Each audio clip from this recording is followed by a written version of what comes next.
My name is Jeff Person. I'm a paleontologist with the North Dakota Geological Survey. Welcome to our Paleo Chats with North Dakota Paleo. We try to cover a bunch of different topics that would be interest to just about anybody. Some of them more complicated, some of them kind of technical, others more general. So we're trying to give people a kind of a breadth of information. So I'm going to talk today a little bit about teeth and how important they are. So everybody, hopefully everybody still has their teeth. If you don't, you probably have wooden teeth maybe, or maybe dentures, or who knows. But there are feeding strategy used by all kinds of animals. So if anybody has a fish in the house, have you ever really noticed how fish eat? Has anybody noticed that? So I know you can't answer me, but if you have, you'll know that when you feed fish, let's say you got a little food particle here, the fish will actually goldfish are great for this. The goldfish will actually come up to it, and then they open their mouth very rapidly, and that creates a vacuum inside their mouth, and the food particle is actually sucked right into their mouth. And they close their mouth and they swallow it and they keep fishing up to the next one. They do it again. They open that mouth very rapidly to suck that food right in. They don't actually grab it, they suck it into their mouth. Okay? So a lot of fish do that. Becky, nice. I like that.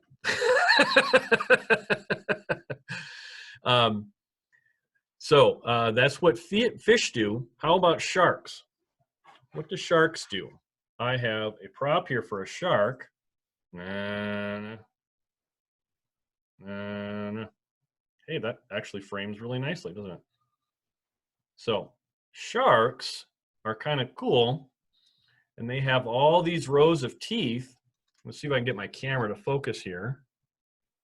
But you can see that they have lots of rows of teeth that kind of flip up like they're on conveyor belts. Okay, and what sharks do is sharks will actually use all of these teeth like scissors. Okay, and they just chomp in when these two teeth come together. They almost occlude. They don't perfectly occlude, but they almost occlude, and they can come and they bite off just big chunks. Okay, and then they don't chew. They just swallow the chunk that they broke off, that they bit off. Okay, that's what they do. All right, so that's another strategy. So how about crocodiles and alligators? What do they do? Anybody know what those guys do? Oh, I should probably explain the term occlude. And what that means is when your top teeth and your bottom teeth actually meet together very tightly, okay? All kind of animals do it a little differently. Mammals do it very differently, and we'll get to that in a minute. But it kind of means that they're coming together and not allowing food or space between their teeth. That's what occlude means, okay? So crocs and alligators are actually ambush feeders, okay? So they will sit in shallow water and wait for the prey to come to them. Sometimes they'll chase fish in the water, but they don't do that too much. I think they're mostly an ambush feeder. So they will wait for those large deer or wildebeest or anything that comes right close to the water, and they ambush it. And what they do is they grab it and pull it back into the water, and they, kind of similar to sharks, will use their teeth to grasp that prey and then roll around with it and actually rip chunks off. It's kind of gruesome to think about, but that's what they do. And they'll bite off those big chunks, swallow it. They don't chew their food either. Their teeth don't occlude. There's that word again. Their teeth don't occlude very tightly together. And so they'll get big chunks and swallow it. Okay, so there's no chewing. A fancy word for chewing is masticating. There's no masticating with alligators and crocodiles. They're just swallowing it whole. Okay, how about mosasaurs? We talked about mosasaurs a few days ago. Becky talked about mosasaurs last week, I think it was. The first one we did of these was mosasaurs. If you haven't seen that one, please tune in. You can find us on YouTube. Okay, I'm going to have Becky maybe put that link in, maybe up here. Okay, that's where we find it. That's kind of fun to do. I've always wanted to do that. I've never been able to do that. Okay, so please watch that one. But mosasaurs, again, have teeth very similar to alligators. So you guys see the mosasaur behind me? Right here.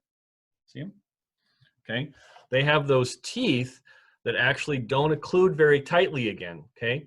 But a trick for alligator or for mosasaurs is they actually have teeth on the roof of their mouth as well that helps them to secure that prey. And once you go into that mouth, they go straight back into the gullet. Okay, they're going, there's only one way to get out of a mosasaur's mouth, and it's not the way you want to go. Okay, so how about, let's talk about snakes. How about snakes? What do snakes do? Snakes actually have very fragile teeth. Did you guys know that? They're very fragile. And snakes are one of the only groups of vertebrates, animals with backbones, that are purely carnivorous. There are no vegetarian snakes. There's no cheese-eating snakes or grass-eating snakes.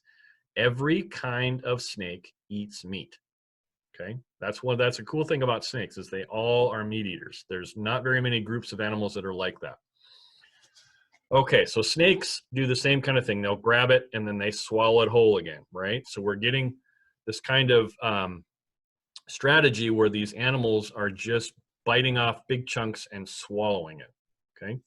Last one. How about birds? What do birds do? I'm going to talk specifically about pelicans because a lot of people have seen pelicans and know what pelicans eat, right?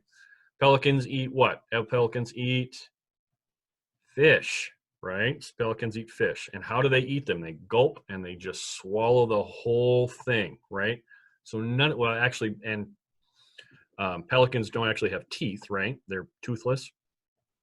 So it goes right into their mouth whole. So they're eating this whole fish. It's kind of not really a very efficient way to eat. Okay. So finally, we can talk about Hesperornis just briefly because that is a bird that had teeth. Hesperornis is on there, but I don't know. Oh, you can see him. He's right here. See him? Right there. That's Hesperornis. And I know you can't see it from there, but Hesperornis actually has teeth. He is a bird that had teeth. Okay. So far, all of these animals that we've talked about have just been grabbing their prey and swallowing it whole. Okay. Not really a great, efficient way to eat, but for the most part, a lot of these animals are not warm-blooded. Okay. We're going to get to that in a minute. So, how about mammals? What do mammals eat? Mammals eat everything. Okay, mammals eat meat. There's mammals that just eat plants, and there's mammals that eat insects, and there's mammals that eat everything, right? So carnivores are animals that just eat meat, right? Everybody knows that. I hope everybody knows that. Herbivores are mammals that just eat plants. Omnivores eat both meat and plants. And then we also have insectivores, which eat, anybody know? Insects. Okay, so those are the four kind of big kinds of feeding strategies for mammals. So there's a couple of special things that mammals do, and only a couple of other groups of animals do. So one of them is our ability to eat and breathe at the same time. Okay. So most animals that do these big swallowing of large chunks of food don't need to breathe at the same time because they're just kind of gulping, right? So it doesn't take very long to gulp. You can just swallow the whole thing. So you don't need to chew it. Well, we have what's called a secondary palate on the roof of our mouth. You can feel it with your tongue. If you stick your tongue up on the top of your mouth, you feel that. It's very flat. It's got some bumps on it. That's called your secondary palate. And that allows you to breathe and chew your food or eat at the same time. There are a couple of other groups of animals that have that. Crocodiles, I'm thinking of for certain. There's some kinds of birds that have it. Not very many birds, but a couple of kinds of birds have it. But for the most part, that is almost exclusive to mammals, is that secondary palate, allowing us to eat and breathe at the same time. Okay? That's important when you spend a lot of time chewing, okay, which mammals do. I don't think there's any other kind of group, there's no other group of animals that actually chews their food. Clint and Becky, if you can think of another group of animals that actually has molars that chew their food, please chime in. I don't think there's any other groups that actually chew it. Dinosaurs a little bit, but they're more kind of just masticate and get large chunks in. Okay, so then we'll get into the uses of teeth. Okay, so we talked a bit about the lower vertebrates using their teeth mostly to grab it and then break it into bite-sized chunks, but not really masticating, not grinding it up. Okay, and they have what's called homodont dentition. Anybody know what homodont means? Homodont means that all of their teeth look exactly the same. There's no difference in their teeth. I've got a dinosaur skull here. Okay, so this is an example of homodont dentition. All of those teeth are just pegs, right? That's pretty cool, right? So this is what dinosaurs do. This is called homodont dentition. Okay, so that's just grabbing it, swallowing chunks. All right. Mammals. Get my mammal here. Mammals have what's called heterodont dentition. Okay, this is a jawbone from a dog, and you can see there's 4 different kinds of teeth here. Up here we have the incisors, and then the canine, and then these are the premolars, and then the molars here. Okay, so there's 4 different kinds of teeth in your mouth, and they all serve different purposes. Usually what mammals do with these front teeth is that's for nipping, right? So you might bite a carrot with those front incisors. You might grab a piece of meat or grab something to secure it with your canine. And these back ones here are used mostly for grinding. Okay, this is especially clear on my wolf skull here. Turn this upside down. Okay, so wolf. Okay, here's the eye, the back of the skull. This goes towards the body. And then here's the nose. Okay, so if you turn this upside or sideways, you can see the teeth here.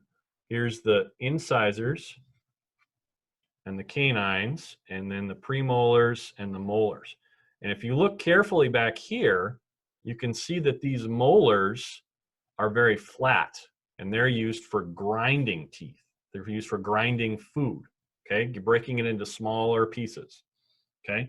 So this is heterodont dentition. Different means different tooth, okay? All right, so why would this be important? Why would mammals adopt this rather than just biting big chunks and swallowing it? Well, it actually has to do with mammals being warm-blooded, okay?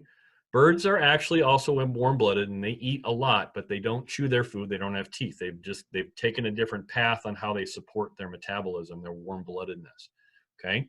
But mammals have to be very efficient eaters, okay?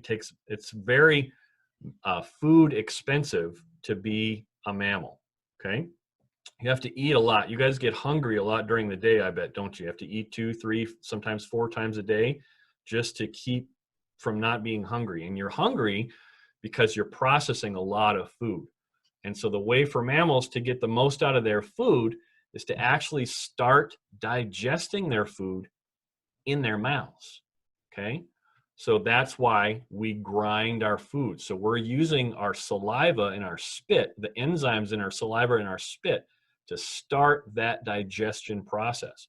We can actually break down starches and things like that in carbohydrates by about 30%. We can get the first 30% of our carbohydrates broken down just by the enzymes in our mouth, the spit enzymes in our mouth. We can start digesting a lot of that right away. Okay, so the way these molars in the back work is very similar to something like a mortar and pestle.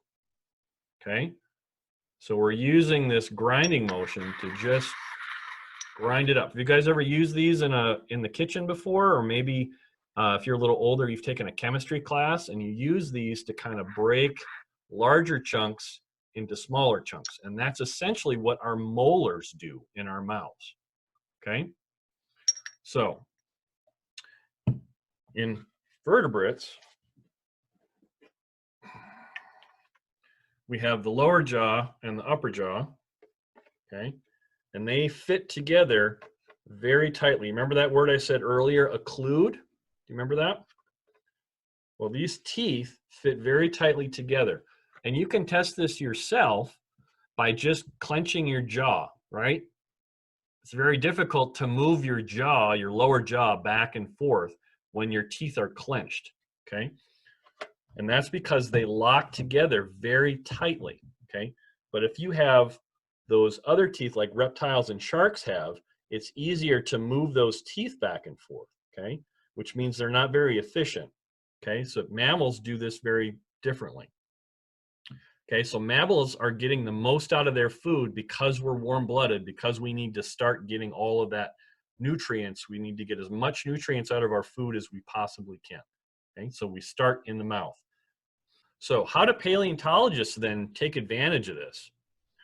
Well, what we can do is paleontologists have studied teeth.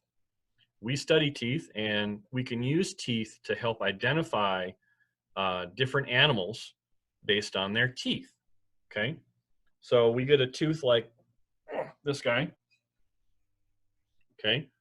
These teeth look very different from, say, a crocodile tooth or a shark tooth, right? They look very different from a shark tooth. You know how different that looks, okay? And we can use how the teeth look to tell animals apart. And this is really handy with mammals, because not all mammals look like this, okay? All dogs look like this, but I'm going to show you a cat jaw, and we can compare them and see how different they look, okay? So, canine, canine, that's pretty easy. But then look at these. Look at how different these premolars look, okay? And then that molar, for one, the dog up here in the top has more teeth than the cat, right? And these back teeth called the carnassials, there's more of those. So if you look here, just looking at the teeth themselves, you can see how different those look. So all dogs look like this. If you guys have dogs, don't open their mouth for them, but if you ever catch them when they're yawning, like that, look at their teeth, and they all look like this, okay? If you have a cat, again, do not stick your mouth, do not stick your finger in a cat's mouth. Do not do that. You will get hurt, okay? But all cat jaws have teeth that look like this, okay? Big or small, it doesn't matter.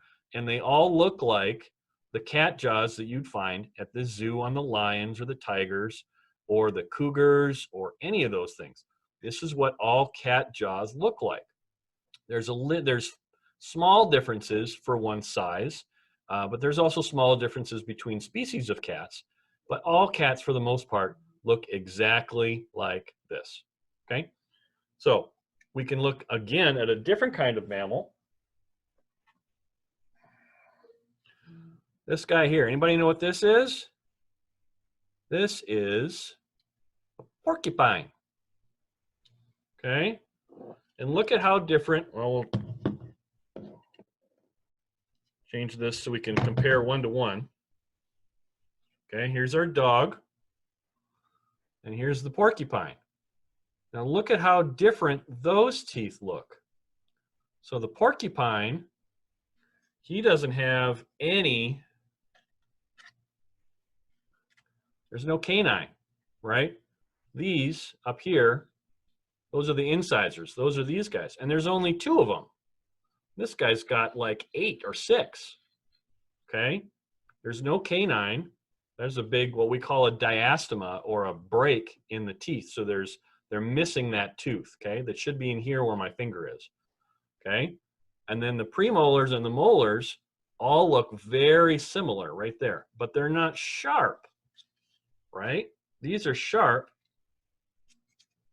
Those are not sharp. They're kind of flat and used for grinding, right? So porcupines have adapted their teeth for grinding up plant matter, mostly bark, and things like that. Okay, so they live up in the trees and they eat bark and all that kind of good stuff that they're getting out of the trees. Okay, so what we can do is all porcupines look like this. I don't know if I have any other mammals. Oh, here we go. Here's another big one. I bet you guys can guess what this is. That's the side view, and this is one tooth, not a whole jaw. This is one tooth. What is that from? Does anybody know?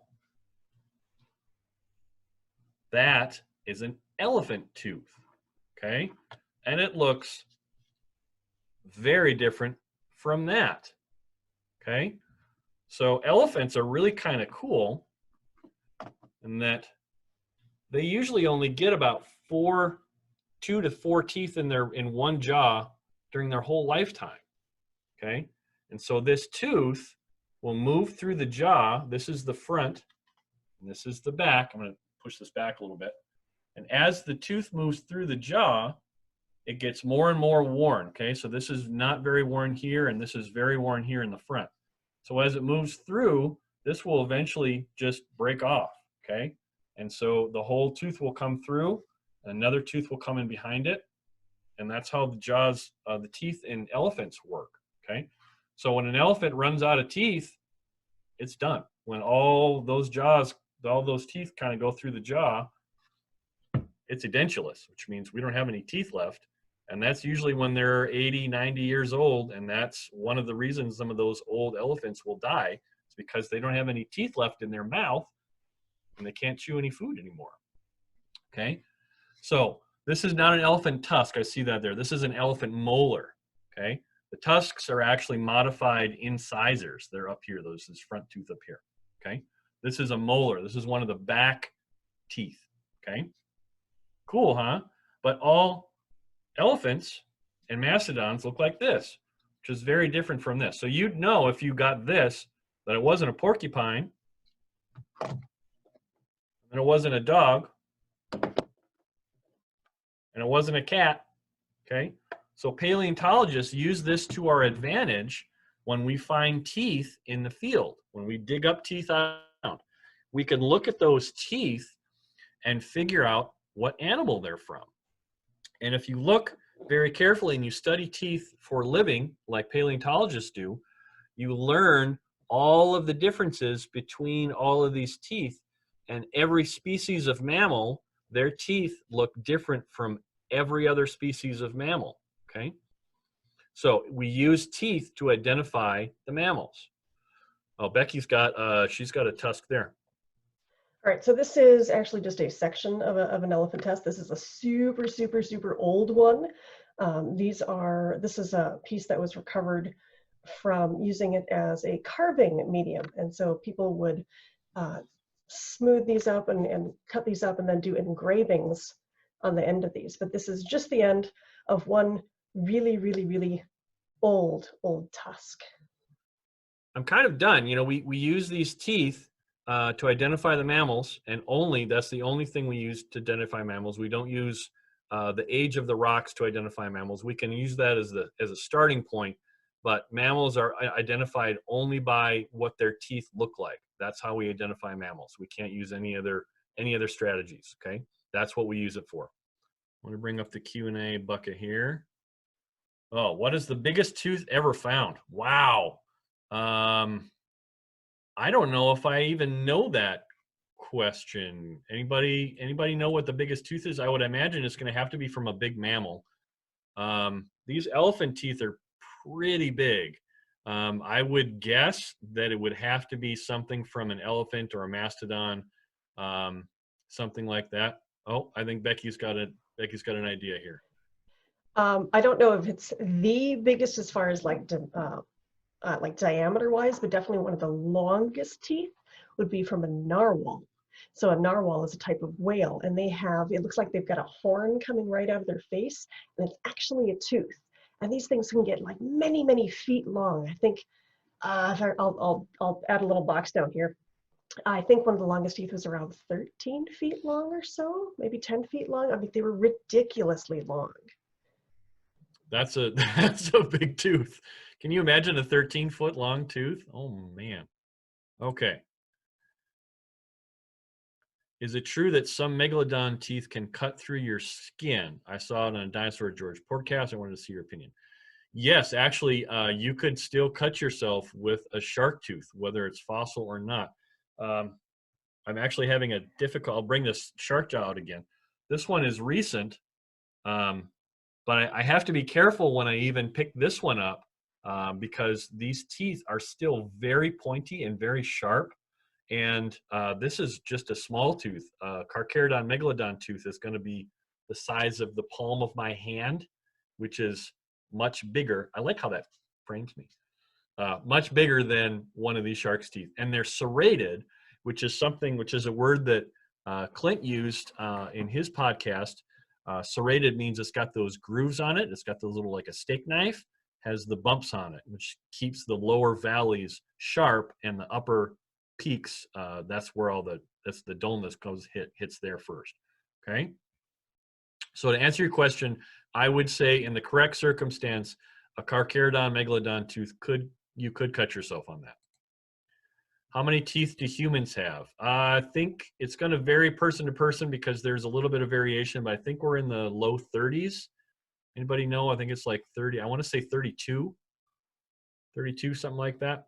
Ask your dentist. Well, don't do it now because they're probably closed, but I think it's about 32 teeth. Do goldfish have teeth? No, I do not believe goldfish have any teeth. I think you could they do have teeth. Clint's telling me they do have teeth. Okay. Oh, back in the pterygoid teeth? Okay. Back in their throat. Okay. Who am I? My name is Jeff Person, and I'm one of the paleontologists with the North Dakota Geological Survey. Clint, Becky, and I all work together at the Heritage Center in Bismarck. If you joined late, you might have missed my introduction. So I've been kind of silent because I'm working a slightly different schedule than Becky and Clint. So it's been a little difficult to get all three of us on the same page. But we're working hard to get this all joined up together. So we're all working together so you can see all three of our faces. How many types of teeth have we found in dinosaur bones? Maybe I'll interpret that as found them like embedded into a dinosaur bone. My guess would be not many. You're going to find probably some T-Rex teeth that have been jabbed into bones, maybe some of the smaller dromaeosaur teeth that have been embedded in bones.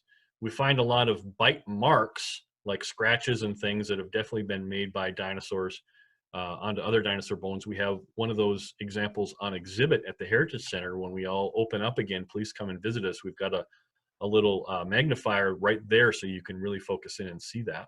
So please come back when we open up again. Please come back and check it out. Speaking about teeth in dinosaur bones, this was a paper I did back in 2013, and it is on some juvenile or baby dinosaur bones that we found in Utah. And if I scroll down here, what you can see is, follow my mouse, this bone right here, that's the end of a femur, which is your thigh bone. So this would be the knee right down here. And you can see that circular mark right there on the bone. What that is actually, if you look at this diagram, it's a crocodile tooth that came down. This is the tooth, and then this would be the bone, and it punctured into that bone. And then when the crocodile stopped biting on the bone, the tooth broke, and it left the very tip of the tooth behind inside that dinosaur bone.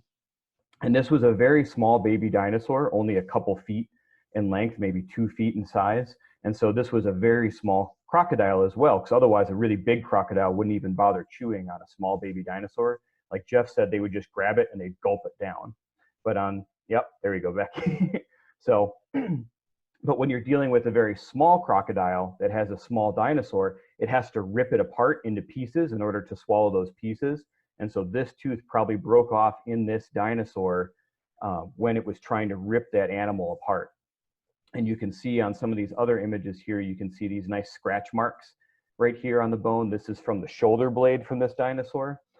So there's bites all over these bones that we found. It was one site with just a whole mixed up pile of baby dinosaur bones that had all been chewed up and busted, and then once in a while had a tooth stuck inside the bone from being fed on by crocodiles. So we were probably somewhat near a nesting site, and as the little babies would come over to get some water, little recently hatched crocodiles would start feeding on the little recently hatched dinosaurs. So dinosaurs and crocodiles interacting pretty much as soon as they were born. So this was kind of a fun study. This type of dinosaur is what's kind of called a hypsilophodontid. So if you look up the dinosaur Hypsilophodon, or if Becky wants to throw a little image of Hypsilophodon into the presentation when we post it, that's the closest animal. This is actually from a new species, though, that hasn't been named yet. We're still working on getting that named. So hopefully that'll be out in a year or two. But this was a pretty cool study that goes back to that question of what teeth have we found stuck in dinosaur bones. So I'll give this back to Jeff now. What is the biggest dinosaur? This is always a tricky question to answer because size is, what do you mean by size? Do you mean the tallest? Do you mean the heaviest? Do you mean the longest? What exactly do you mean by that? Regardless, my answer would be it's going to be one of the sauropod dinosaurs, most likely. But I don't study dinosaurs exclusively, very rarely, especially sauropod dinosaurs, because we don't have sauropod dinosaurs in North Dakota, so it's not one of the things that I specialize with. I will just ask if Becky or Clint have a good answer. I mean, I can say the sauropod Sauroposeidon is definitely one of the largest. He was found in Oklahoma. I did some work with him during my time in Oklahoma. So Sauroposeidon, maybe we can type that up there. Okay, I'm making work for Becky, but I really like doing that. I think Mamenchiasaur was one of the longest sauropods. I don't know which kind would be one of the tallest or heaviest, though. What is the biggest dinosaur tooth? These are difficult questions. The biggest dinosaur tooth, I would guess, is probably from one of the Tyrannosaurids, would be my guess. The problem is the very large sauropod dinosaurs don't actually have very big teeth individually. They're all usually pretty small. They're those big pegs. I'll bring this guy back in to shot here. Okay, this is a brachiosaur, which were very tall, but you can see their teeth are very small. You know, their teeth is smaller than, you know, one or two, like one of the knuckles on my finger. And one of the T-Rex teeth that we found south of Bismarck a few years ago was about the size of my hand. So I would say definitely it's going to be one of the Tyrannosaurids is going to be the biggest dinosaur tooth. All right. I hope you guys all learned something today. If Clint or Becky don't have anything else to add, I would say we're about done. Please join us tomorrow. Tomorrow is one of our friends from NDSU. Her name is Lydia Tackett, Dr. Lydia Tackett, and she will be talking about teredo, which is a clam. Okay, so otherwise we will see you all tomorrow, I guess. Thanks for joining us, and everybody stay safe. Bye.